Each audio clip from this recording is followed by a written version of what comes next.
So a lot of the stories you're telling are in your book. So you and Tim, before he passed away, you put your book out, Once Upon a Time in Compton, and that's your guys' book. So that's out everywhere. You can get it on Amazon and everything. I've got a copy of it. One of the other stories you told, which was wild, was the story about the Palmer Blocc Crips shooting at the courthouse. Oh yeah, So tell me that one. You can. Okay. In Compton, right next to the police station is the courthouse. It's 13 stories or whatever, right? And it's right adjacent to the Palmer Blocc Crip area. I mean, you can actually go up to the 12th floor, 10th floor, whatever. You can actually see them doing dope deals out there in the street. I mean, the residential area is right next to the street that runs parallel with the courthouse, right? So all of a sudden, these Palmer Bloccs start shooting the windows out on the top floor of the courthouse.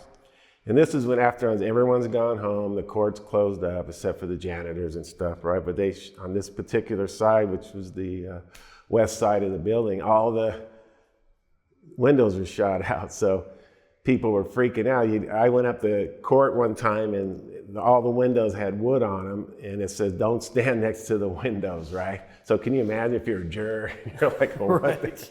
Where am I? What the hell, right? So needless to say, our chief, he's got DAs calling him, he's got judges calling him, he's got City Hall calling him and said, this has been going on now for like 2 weeks. It's not just one time incident. They keep shooting the windows out of the courthouse, right? So chief comes to us and says, dude, you guys got to do something about this. I don't care what it takes, but something's got to be done. It's got to stop. So me and Tim said we can deal with it, right? So we had a good base of informants all over the city. It takes years to build up informants, but we had a lot of them. And we had a Palmer Blocc guy, and he told us where the guns are being stashed at, which house. These are the same guns they're using to shoot out of the windows of the courthouse, right? So I do a search warrant, and we hit the house, and sure enough, we find a car trunk load full of weapons and ammo. So we took that away, arrested a couple people.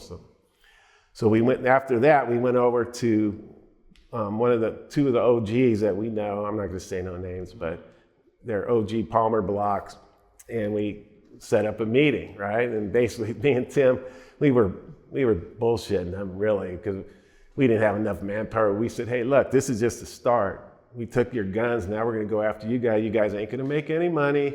You're not gonna be able to sell your dope because we're gonna be over here every day until you're all in jail, the basic threatening and all that. But these guys swore that they would stop because in Compton, man, the selling dope and making money, that's their lifeline. So even if they knew it wasn't really gonna happen, they didn't want to chance it, so it stopped, right? So the chief was very thankful that we were able to, put that to rest. But why were they doing it? Just for the hell of it. We never even asked them why they were doing it. They're just gangsters, man. They shoot out the lights of the light poles. They shoot out everything. They don't want it lit up, so they shoot the lights out, right?